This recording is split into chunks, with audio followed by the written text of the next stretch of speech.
नमस्कार प्रिय मित्रों, मैं ज्योतिषकार कमल आप सबका हार्दिक अभिनंदन करता हूं आपके अपने इस प्यारे YouTube चैनल एस्ट्रो कमल में। आज हम बात करेंगे, ये तो हम रोज़ करते हैं, आज नई बात करेंगे। क्या बात करेंगे? आज हम ये बात करेंगे कि जीवन में जब भी कोई मरता है तो उसके घर वाले मृत्यु भोज करते हैं। मृत्यु भोज में आपको भी बुलाते हैं, चाहे आप ब्राह्मण हो या नहीं हो। यदि जान पहचान है थोड़ी बहुत तो आपको बुलाते हैं, जान पहचान है थोड़ी बहुत तो आपको भी मृत्यु भोज का निमंत्रण मिलेगा। आप भी जाओगे खुशी खुशी, दादी जी चलिए जी चले, हम भी भोजन पकवान कुछ बने, मालपुआ रसगुल्ला पता नहीं क्या क्या, काजू की कतली, चलो भोग लगाते हैं, अपन भी चलते हैं जिम पे। दो बातें इसमें ध्यान रखने की है।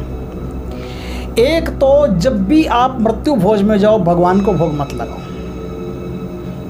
आप जब भी मृत्यु भोज में भोजन करो, अन्नाद भवन्ति पर्जन्यो, घर पे ही करो, भगवान को भोग मत लगाओ। भगवान को भोग लगाने से आप पाप के भागी बनते हो, क्योंकि पिशाच के लिए, मुर्दे के लिए, प्रेत के लिए बनाया गया भोजन यदि आप परमात्मा को चढ़ाते हो तो चढ़ता नहीं है, पाप के भागी बनते हो। इसलिए जीवन में मैंने देखा है, कई बार देखा है, मृत्यु भोज में आते हैं, चारों ओर जल छिड़कते हैं और भगवान के मंत्र बारे। मैंने कहा यार रुक जाओ यार, कम से कम यहाँ तो मत करो, अपने घर पे करो, अच्छी जगह पे करो, वो शादी विवाह का भोजन हो तब करो, समझ में आता है। मृत्यु भोज में आप भगवान को भोग लगा रहे हो, गलत बात है। क्यों नहीं लगाना चाहिए, इस बात पर आज जोर दूंगा।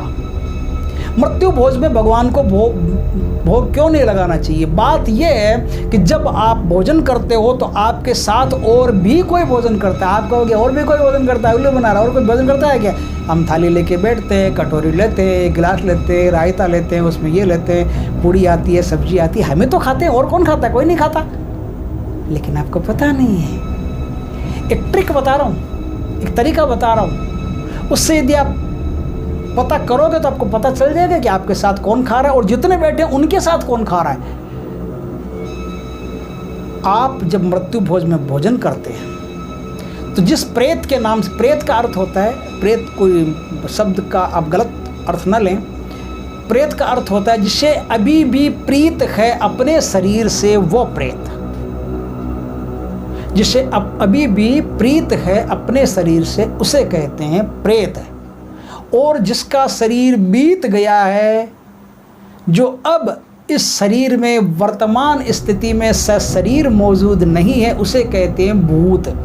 भूत और प्रेत शब्द जो है वो शब्द तो अपने आप में अच्छे ही हैं, लेकिन इनसे हमें डर लगता है, इसलिए इन शब्दों को हम भयावह समझते हैं। आप जब मृत्यु भोज में भोजन करते हैं तो वो प्रेत जिसके लिए भोजन बनाया गया है आपके साथ भोजन करता है। यकीन नहीं आता तो आप एक ट्रिक का इस्तेमाल करके देखना।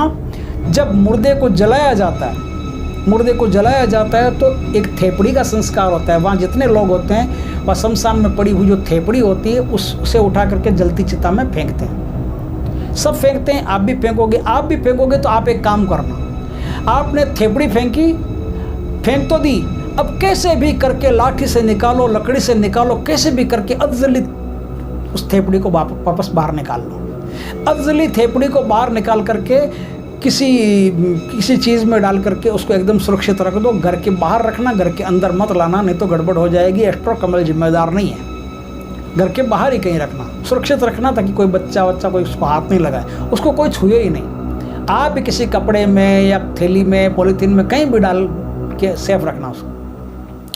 अपने काम में लग जाना। दिन बीतते जाएंगे, एक दिन ऐसा आएगा जब द्वादशी होगी, त्रयोदशी होगी, मुर्दे के नाम का भोजन होगा तो आपका भी बुलाया जाएगा, आप भी जाओगे, थाली परोसी जाएगी, पूरी आएगी, पता नहीं क्या क्या आएगा, और भी बहुत सारे पकवान बनेंगे, वो आएंगे। अब आप क्या करना, चुपके से थेपड़ी निकालना। चुपके से थेपड़ी निकाल करके अपनी ये जो नाक है ना, यहाँ तक उस थेपड़ी को ले आना। अब आपका मुंह नहीं दिखना चाहिए, आपको थेपड़ी के ऊपर से, यानी कि देखिए बात को थोड़ा सा समझ लेंगे, मज़ा आएगा। आपकी जो दृष्टि है ना, वो दृष्टि थेपड़ी से टकरा करके आगे जानी चाहिए। आप समझ गए मेरी बात को? दृष्टि जब हम देखते हैं तो थेपड़ी से टकरा करके, जैसे मैंने यहाँ लगा दिया तो अब मेरी अंगुलियों से टकरा करके आपको मैं देख रहा हूँ, उसी तरह से आप थेपड़ी यहाँ करेंगे ना तो थेपड़ी से टकरा करके आपकी दृष्टि जाएगी। इस थेपड़ी को पहले तो आपको ये काम करना है कि जिस थाली में आप भोजन करो उस थाली में सारा भोजन रखवाओ, लेकिन भोजन रखवाने से पहले थाली के नीचे इस थेपड़ी को रख लो। थाली के नीचे थेपड़ी को रख लिया, अब भोजन रखो। भोजन रखवाने के बाद में अब आप इस थेपड़ी को निकाल करके देखो, वो आदमी जो मरा है आपके ही साथ भोजन कर रहा है।